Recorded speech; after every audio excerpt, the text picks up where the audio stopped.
Les éditions Sixtrid, avec l'aimable autorisation des éditions Calman Levy, présentent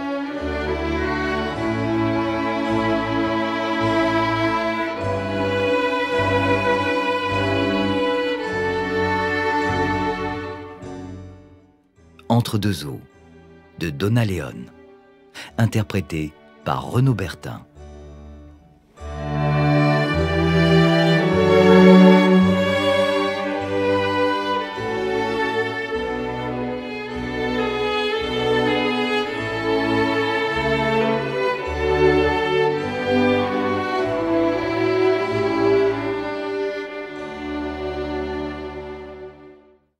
Une tranquillité toute domestique régnait.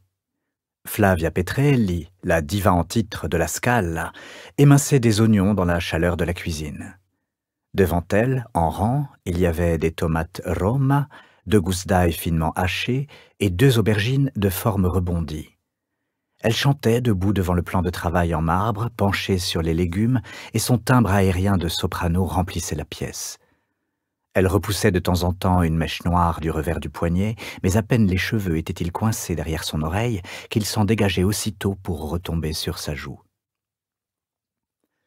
À l'autre extrémité de la vaste salle qui composait l'essentiel du dernier étage, dans ce palais vénitien du XIVe siècle, la propriétaire des lieux et amante de Flavia Petrelli, Brett Lynch, allongée de tout son long sur un canapé beige, les pieds posés sur un bras, la tête sur l'autre, suivait la partition des puritains, tandis que des flots d'accords montaient, aux grandes dames des voisins, de 2 immenses haut-parleurs installés sur des piédestaux en acajou. La musique allait crescendo, alors qu'Elvira chantait et se préparait pour la 2e fois à sombrer dans la folie. De manière tout à fait étrange, c'étaient les voix de 2 Elvira qu'on entendait s'élever dans la pièce.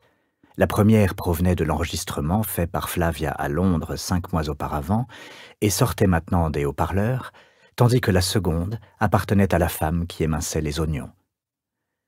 De temps en temps, rompant l'unisson absolu avec lequel elle suivait l'enregistrement, Flavia s'interrompait et s'exclamait « Et dire qu'il y en a qui m'accusent de manquer de puissance dans les médiums » ou bien demandait « C'est bien un si bémol pour les premiers violons » Puis sa voix enchaînait la mélodie pendant que ses mains reprenaient la préparation des oignons.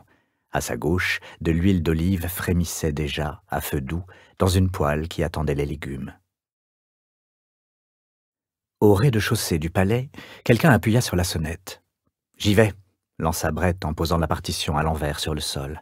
« Ce sont probablement les témoins de Jéhovah, ils ont l'art de passer le dimanche. » Flavia acquiesça, repoussa de nouveau sa mèche de cheveux et reporta son attention sur les légumes et le délire d'Elvira qu'elle continua à chanter.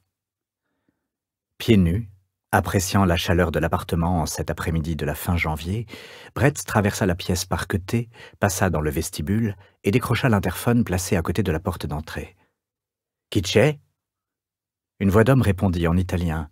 « Nous sommes du musée.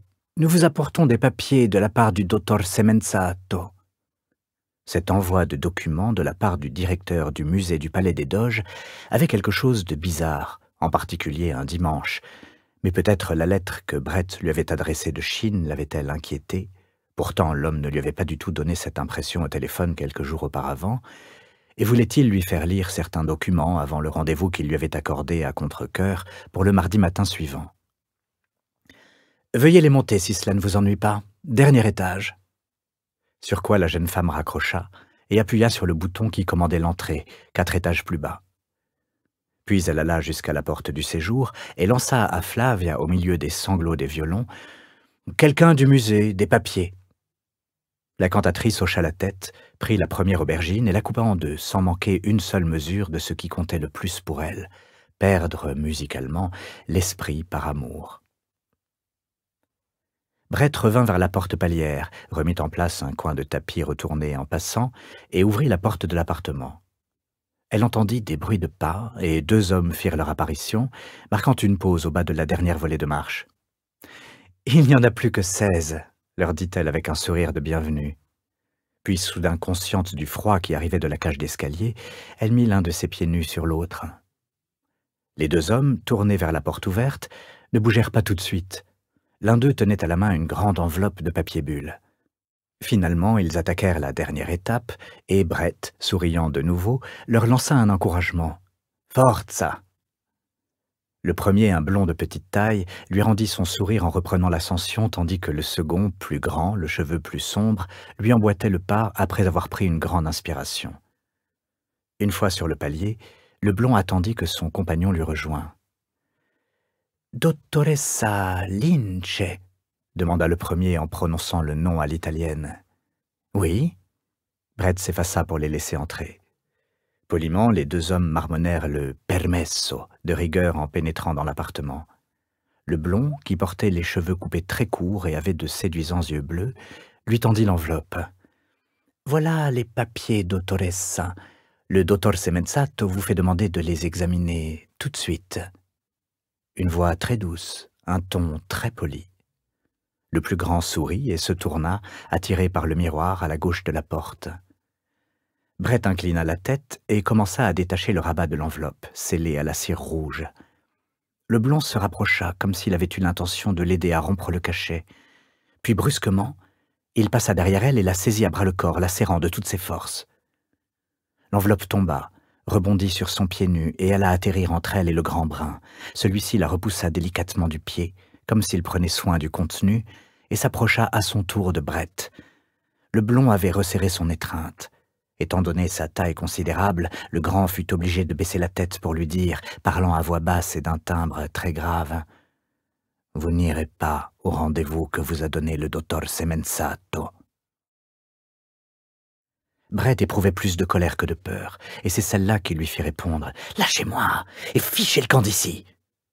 Elle se tortilla violemment pour essayer de se dégager, mais le blond ne fit que resserrer un peu plus sa prise, lui clouant les bras le long du corps. Derrière elle, le crescendo de la musique continua, et la double voix de Flavia emplit la pièce. Elle chanta le passage à la perfection, et personne, absolument personne, n'aurait pu remarquer qu'il y avait deux voix pour exprimer tant d'amour, de douleur et de déréliction. Brett se tourna un instant vers la musique, puis par un effort conscient de volonté, arrêta son mouvement et demanda, s'adressant à l'homme qui lui faisait face, « Qui êtes-vous? Qu'est-ce que vous voulez ?» La voix de l'homme devint vulgaire, son visage laid. « Pose pas de questions, salope !» Elle tenta de nouveau de se dégager sans y parvenir. Reportant tout son poids sur une jambe, elle tenta de donner un coup de pied à son agresseur, mais son talon nu ne fit apparemment aucun effet. « Très bien. Vas-y !» fit la voix du blond derrière elle. C'est au moment où elle tourna la tête pour le regarder qu'arriva le premier coup, qui l'atteignit au milieu de l'estomac. La douleur, aussi violente que soudaine, la fit se plier en deux avec une telle énergie qu'elle faillit échapper à la prise du blond, mais celui-ci parvint à la retenir et d'une secousse l'obligea à se redresser. Le grand brun la frappa une deuxième fois, juste en dessous du sein gauche, et sa réaction fut identique, un mouvement involontaire du buste qui la fit plonger en avant pour se protéger d'une douleur affreuse. Puis, frappant vite, si vite même qu'elle en perdit rapidement le compte, le grand brun lui porta une série de coups au corps qui atterrissaient sur ses seins et ses côtes. Derrière elle, Flavia, de ses deux voix, chantait l'avenir radieux qui l'attendait maintenant qu'elle allait être l'épouse d'Arturo, et c'est alors que Brett reçut le poing de l'homme sur le côté de la tête. Son oreille droite se mit à tinter, et elle n'entendit plus la musique que de la gauche.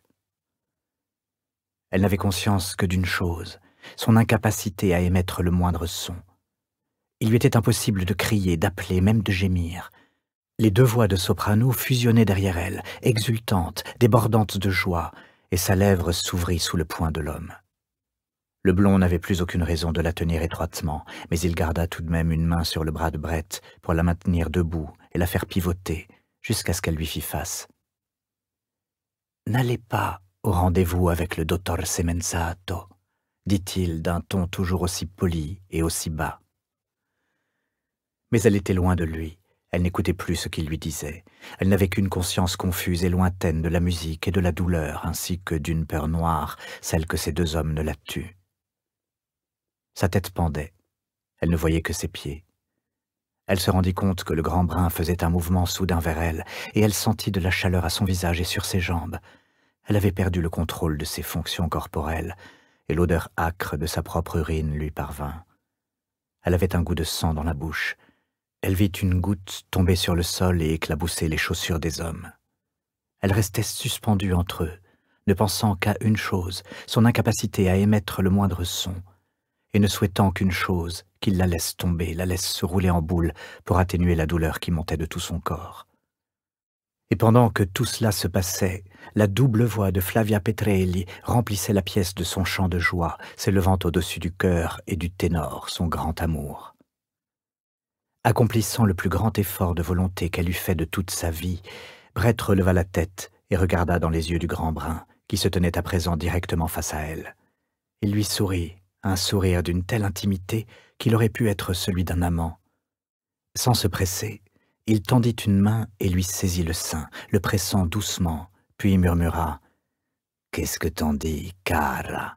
C'est pas mieux avec un homme ?» Sa réaction fut entièrement instinctive. Elle lui lança le poing à la figure, mais le coup ne porta pas, et elle ne lui fit aucun mal. Son geste soudain l'avait cependant libérée de la prise du blond.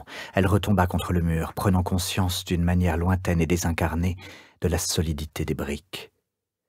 Elle sentit qu'elle tombait, sentit que le grain grossier et rugueux de la brique faisait remonter son chandail. Lentement, très lentement, comme dans un film qui défilerait au ralenti, elle coula le long du mur dont la surface rugueuse lui griffait la peau, inexorablement aspirée par la gravité.